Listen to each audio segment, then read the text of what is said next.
approach to the future. Now, the President of the U.S., Joe Biden, takes the floor of the 77th session of the General Assembly of the United Nations. Let's see.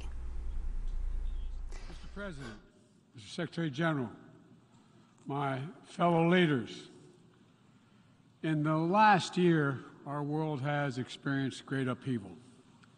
A growing crisis in food insecurity, record heat, floods, and droughts, COVID-19, inflation, and a brutal, needless war. A war chosen by one man, to be very blunt. Let us speak plainly. A permanent member of the United Nations Security Council invaded its neighbor, attempted to erase a sovereign state from the map. Russia has shamelessly violated the core tenets of the United Nations Charter.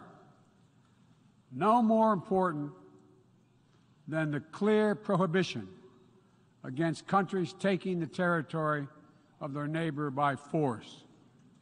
Again, just today, President Putin has made overt nuclear threats against Europe and a reckless disregard for the responsibilities of the non-proliferation regime.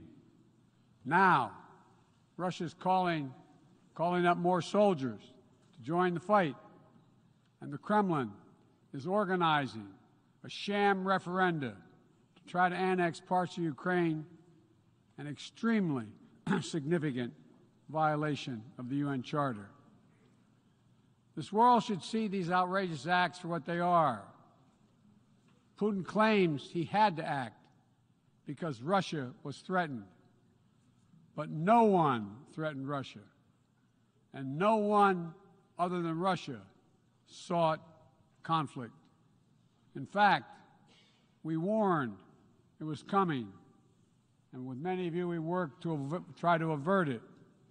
Putin's own words make his true purpose unmistakable. Just before he invaded, Putin asserted, and I quote, "Ukraine was created by Russia and never had, quote, real statehood."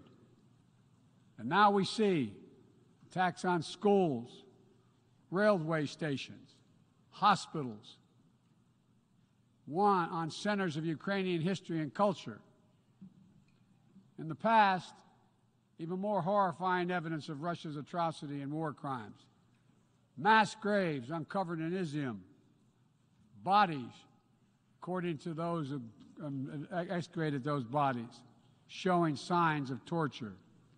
This war is about extinguishing Ukraine's right to exist as a state, plain and simple, and Ukraine's right to exist as a people. Whoever you are, wherever you live, whatever you believe, that should make your blood run cold. That's why 141 nations in the General Assembly came together and to unequivocally condemn Russia's war against Ukraine. The United States has marshaled massive levels of security assistance and humanitarian aid and direct economic support for Ukraine. More than $25 billion to date. Our allies and partners around the world have stepped up as well. And today, more than 40 countries represented in here have contributed billions of their own money and equipment to help Ukraine defend itself. The United States is also working closely with our allies and partners to impose costs on Russia, to deter attacks against NATO territory, to hold Russia accountable for the atrocities and war crimes. Because if nations can pursue their imperial ambitions without consequences, then we put at risk everything this very institution stands for, everything. Every victory won on the battlefield belongs to the courageous Ukrainian soldiers. But this past year, the world was tested as well. And we did not hesitate. We chose liberty. We chose sovereignty. We chose principles to which every party to the United Nations Charter is beholding. We stood with Ukraine. Like you, the United States wants this war to end on just terms, on terms we all signed up for. that you cannot seize a nation's territory by force, that the only country standing in the way of that is Russia. So we, each of us in this body, who's determined to uphold the principles and beliefs we pledge to defend as members of the United Nations, must be clear, firm, and unwavering in our resolve. Ukraine has the same rights that belong to every sovereign nation. We will stand in solidarity with Ukraine. We will stand in solidarity against Russia's aggression, period. Now, it's no secret that in the contest between democracy and autocracy, the United States and I, as President, champion a vision for our world that's grounded in the values of democracy. The United States is determined to defend and strengthen democracy at home and around the world, because I believe democracy remains humanity's greatest instrument to address the challenges of our time. We're working with the G7 and like-minded countries to prove democracies can deliver for their citizens, but also deliver for the rest of the world as well. But as we meet today, the UN Charter's very basis of a stable and just rule-based order is under attack by those who wish to tear it down or distort it for their own political advantage. And the United Nations Charter was not only signed by democracies of the world, it was negotiated among citizens, dozens of nations with vastly different histories and ideologies, united in their commitment to work for peace. As President Truman said in 1945, the UN Charter, and I quote, is proof that nations like men can state their differences, can face them, and then can find common ground on which to stand, end of quote. That common ground was so straightforward, so basic, that today 193 of you, 193 member states have willingly embraced its principles. And standing up for those principles for the UN Charter is the job of every responsible member state. I reject the use of violence and war to conquer nations or expand borders through bloodshed, to stand against global politics of fear and coercion, to defend the sovereign rights of smaller nations as equal to those of larger ones, to embrace basic principles like freedom of navigation, respect for international law, and arms control. No matter what else we may disagree on, that is the common ground upon which we must stand. If you're still committed to a strong foundation for the good of every nation around the world, then the United States wants to work with you. I also believe the time has come for this institution to become more inclusive so that it can better respond to the needs of today's world. Members of the UN Security Council, including the United States, should consistently uphold and defend the UN Charter and refrain from the use of the veto, except in rare, extraordinary situations, to ensure that the Council remains credible and effective. That is also why the United States supports increasing the number of both permanent and non-permanent representatives of the Council. This includes permanent seats for those nations we have long supported and permanent seats for countries in Africa, Latin America, and the Caribbean. The United States is committed to this vital work. In every region, we pursued new, constructive ways to work with partners to advance shared interests, from elevating the Quad in the Indo-Pacific to signing the Los Angeles Declaration of Migration and Protection at the Summit of the Americas, to joining a historic meeting of 9 Arab leaders to work toward a more peaceful, integrated Middle East, to hosting the U.S.-Africa Leaders Summit in this December. As I said last year, the United States is opening an era of relentless diplomacy to address the challenges that matter most to people's lives, all people's lives. Tackling climate crisis, as the previous speaker spoke to, strengthening global health security, feeding the world. We made that priority, and 1 year later we're keeping that promise. From the day I came to office, we've led with bold climate agenda. We've rejoined the Paris Agreement, convened the major climate summits, helped deliver critical agreements on the COP26. We helped get 2/3 of the world's GDP on track to limit warming to 1.5 degrees Celsius. And now, I've signed a historic piece of legislation here in the United States that includes the biggest, most important climate commitment we have ever made in the history of our country, $369 billion toward climate change. That includes tens of billions in new investments in offshore wind and solar, doubling down on zero-emission vehicles, increasing energy efficiency, supporting clean manufacturing. Our Department of Energy estimates that this new law will reduce U.S. emissions by 1 gigaton a year by 2030, while unleashing a new era of clean energy-powered economic growth. Our investments will also help reduce the cost of developing clean energy technologies worldwide, not just in the United States. This is a global game changer, and none too soon. We don't have much time. We all know we're already living in a climate crisis. No one seems to doubt it after this past year. We meet. Much of Pakistan is still underwater, needs help. Meanwhile, the Horn of Africa faces unprecedented drought. Families are facing impossible choices, choosing which child to feed and wondering whether they'll survive. This is the human cost of climate change, and it's growing, not lessening. So, as I announced last year, to meet our global responsibility, my administration is working with our Congress to deliver more than $11 billion a year to international climate finance, to help lower-income countries implement their climate goals and ensure a just energy transition.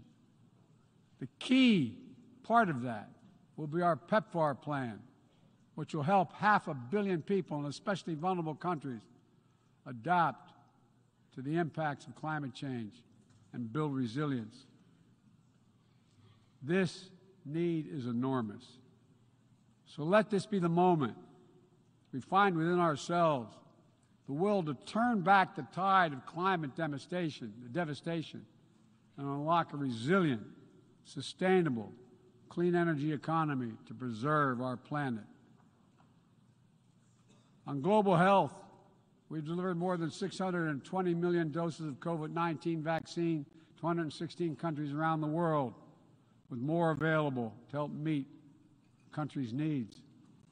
All free of charge, no strings attached, and we're working closely with the G20 and other countries in the United States help lead the change to establish a groundbreaking new fund for pandemic prevention, preparedness, and response at the World Bank. At the same time, we've continued to advance the ball on enduring global health challenges. Later today, I'll host the 7th Replenishment Conference for the Global Fund to fight AIDS, tuberculosis, and malaria. With bipartisan support in our Congress, I have pledged to contribute up to $6 billion to that effort. So I look forward to welcoming a historic round of pledges at the conference, resulting in one of the largest global health fundraisers ever held in all history. We're also taking down the food crisis head on, with as many as 193 million people around the world experience acute food insecurity, a jump of 40 million in a year. Today I'm announcing another $2.9 billion in U.S. support for life-saving humanitarian and food security assistance for this year alone. Russia, in the meantime, is pumping out lies, trying to pin the blame for the crisis, the food crisis, on the sanctions imposed by many in the world for the aggression against Ukraine. So let me be perfectly clear about something. Our sanctions explicitly allow Russia the ability to export food and fertilizer. No limitation. It's Russia's war. that is worsening food insecurity, and only Russia can end it. I'm grateful for the work here at the UN, including your leadership, Mr. Secretary General, establishing a mechanism to export grain from Black Sea ports in Ukraine that Russia had blocked for months, and we need to make sure it's extended. We believe strongly in the need to feed the world. That's why the United States is the world's largest supporter of the World Food Program, with more than 40% of its budget. We're the leading support of the UNICEF efforts to feed children around the world. To take on a larger challenge of food insecurity, the United States introduced a call to action, a roadmap eliminating global food insecurity, that more than 100 nation member states have already supported. In June, the G7 announced more than $4.5 billion to strengthen food security around the world through USAID's Feed the Future initiative. The United States is scaling up innovative ways to get drought and heat-resistant seeds into the hands of farmers who need them, while distributing fertilizer and improving fertilizer efficiency so that farmers can grow more while using less. And we're calling on all countries to refrain from banning food exports or hoarding grain while so many people are suffering. Because in every country in the world, no matter what else divides us, if parents cannot feed their children, nothing else matters if parents cannot feed their children. As we look to the future, we're working with our partners to update and create rules of the road for new challenges we face in the 21st century.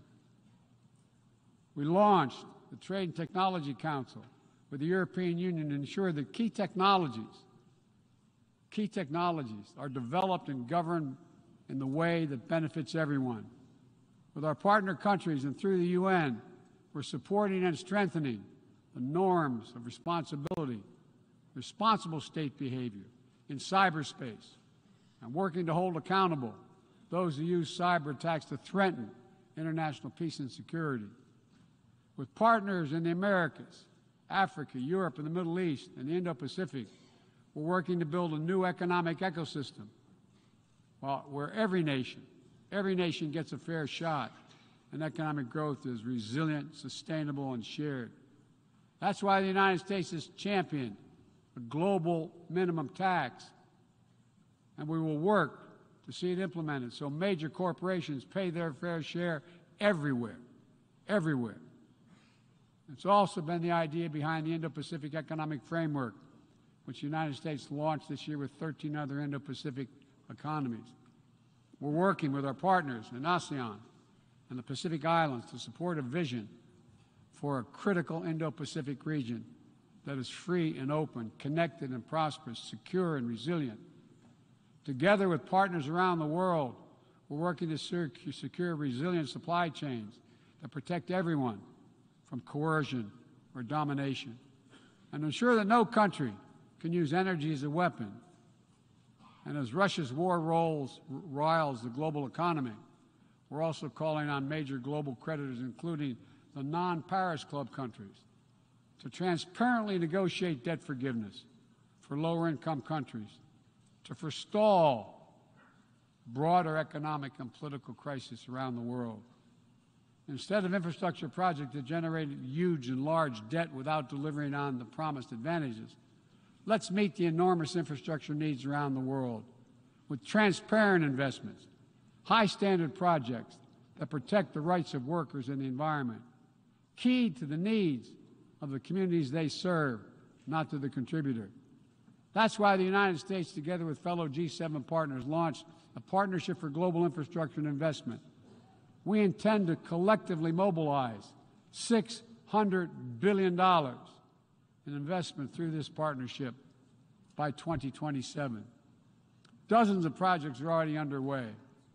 Industrial-scale vaccine manufacturing in Senegal, transformative solar projects in Angola, first-of-its-kind small modular nuclear power plant in Romania. These are investments that are going to deliver returns not just for those countries, but for everyone. The United States will work with every nation, including our competitors, to solve global problems like climate change. Climate diplomacy is not a favor to the United States or any other nation, and walking away hurts the entire world. Let me be direct about the competition between the United States and China. As we manage shifting geopolitical trends, the United States will conduct itself as a reasonable leader. We do not seek conflict. We do not seek a Cold War. We do not ask any nation to choose between the United States or any other partner. But the United States will be unabashed in promoting our vision of a free, open, secure, and prosperous world and what we have to offer communities of nations. Investments that are designed not to foster dependency, but to alleviate burdens and help nations become self-sufficient. Partnerships not to create political obligation, but because we know our own success. Each of our successes increased when other nations succeed as well. When individuals have the chance to live in dignity and develop their talents, everyone benefits. Critical to that is living up to the highest goals of this institution, increasing peace and security for everyone, everywhere. The United States will not waver in our unrelenting determination to counter and thwart the continuing terrorist threats to our world. And we will lead with our diplomacy to strive for peaceful resolution of conflicts. We seek to uphold peace and stability across the Taiwan Straits. We remain committed to our one China policy, which has helped prevent conflict for 4 decades. And we continue to oppose unilateral changes in the status quo by either side. We support an African Union-led peace process to end the fighting in Ethiopia, restore security for all its people. In Venezuela, where years of political oppression have driven more than 6 million people from that country, we urge the Venezuelan-led dialogue and return to free and fair elections. We continue to stand with our neighbor in Haiti as it faces political, fueled gang violence and an enormous human crisis. And we call on the world to do the same. We have more to do. We'll continue to back the UN-mediated truce in Yemen, which has delivered precious months of peace to people that have suffered years of war. And we will continue to advocate for lasting negotiating peace between the Jewish and Democratic State of Israel and the Palestinian people. The United States is committed to Israel's security, full stop. And a negotiated two-state solution remains, in our view, the best way to ensure Israel's security and prosperity for the future and give the Palestinians the state to which they are entitled. Both sides to fully respect the equal rights of their citizens. Both people enjoying equal measure of freedom and dignity. Let me also urge every nation to recommit to strengthening the nuclear non-proliferation regime through diplomacy.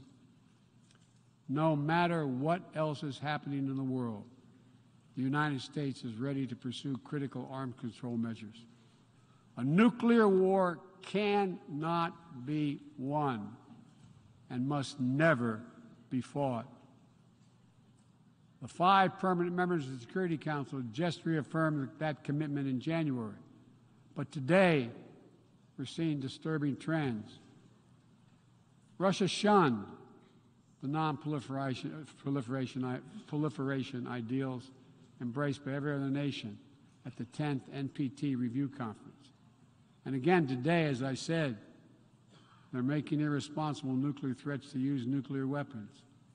China is conducting an unprecedented, concerning nuclear buildup without any transparency. Despite our efforts to begin serious and sustained diplomacy, the Democratic People's Republic of Korea continues to blatantly violate UN sanctions.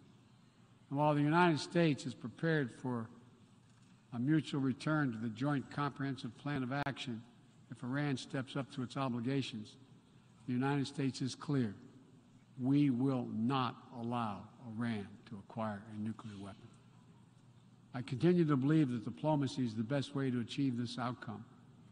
The non-proliferation regime is one of the greatest successes of this institution.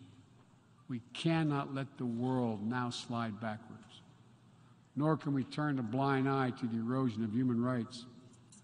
Perhaps singular among this body's achievements stands the Universal Declaration of Human Rights, which is the standard by which our forebears challenged us to measure ourselves. They made clear in 1948, human rights are the basis for all that we seek to achieve. And yet today, in 2022, fundamental freedoms are at risk in every part of our world, from the violations in Xinjiang, detailed recent reports by the Office of UN and U.S. reports detailing by the U.S. High Commissioner, to the horrible abuses against pro-democracy activists and ethnic minorities by the military regime in Burma, to the increased repression of women and girls by the Taliban in Afghanistan. And today, we stand with the brave citizens and the brave women of Iran who right now are demonstrating to secure their basic rights. But here's what I know. The future will be won by those countries that unleash the full potential of their populations, where women and girls can exercise equal rights, including basic reproductive rights, and contribute fully to building a stronger economies and more resilient societies, where religious and ethnic minorities can live their lives without harassment and contribute to the fabric of their communities, where the LGBTQ plus community, individuals, live and love freely without being targeted with violence, where citizens can question and criticize their leaders without fear of reprisal. The United States will always promote human rights and the values enshrined in the UN Charter in our own country and around the world. Let me end with this. This institution, guided by the UN Charter and the Universal Declaration of Human Rights, is at its core an act of dauntless hope. Let me say that again. It's an act of dauntless hope. Think about the vision of those first delegates who undertook a seemingly impossible task while the world was still smoldering. Think about how divided the people of the world must have felt with the fresh grief of millions dead, the genocidal horrors of the Holocaust exposed. They had every right to believe only the worst of humanity. Instead, they reached for what was best in all of us, and they strove to build something better. Enduring peace, comity among nations, equal rights for every member of the human family, cooperation for the advancement of all humankind. My fellow leaders, the challenges we face today are great indeed, but our capacity is greater. Our commitment must be greater still. So let's stand together to again declare the unmistakable resolve that nations of the world are united still, that we stand for the values of the UN Charter, that we still believe by working together we can bend the arc of history toward a freer and more just world for all our children, although none of us have fully achieved it. We're not passive witnesses to history. We are the authors of history. We can do this. We have to do it for ourselves and for our future, for humankind. Thank you for your tolerance, for listening to me. I appreciate it very much. God bless you all. On behalf of the General Assembly, We were listening to the statements of Joe Biden, U.S. President. Biden referred to Russia's special military operation in Ukraine and its latest developments, and summarized how his nation has sent military aid to Ukraine while recalling UN Charter commitments and calling for dialogue. Biden presented his alleged commitment to work for peace in all regions of the world and to tackle humanity challenges as global climate change, conflicts, and food insecurity. Biden also called for non-proliferation of nuclear weapons. And like this, we have come to the end of this news brief. But remember, and please find us on our socials. We are on Facebook, Twitter, Instagram, and Telegram. I'm your anchor, Gladys Quesada. Thank you for watching.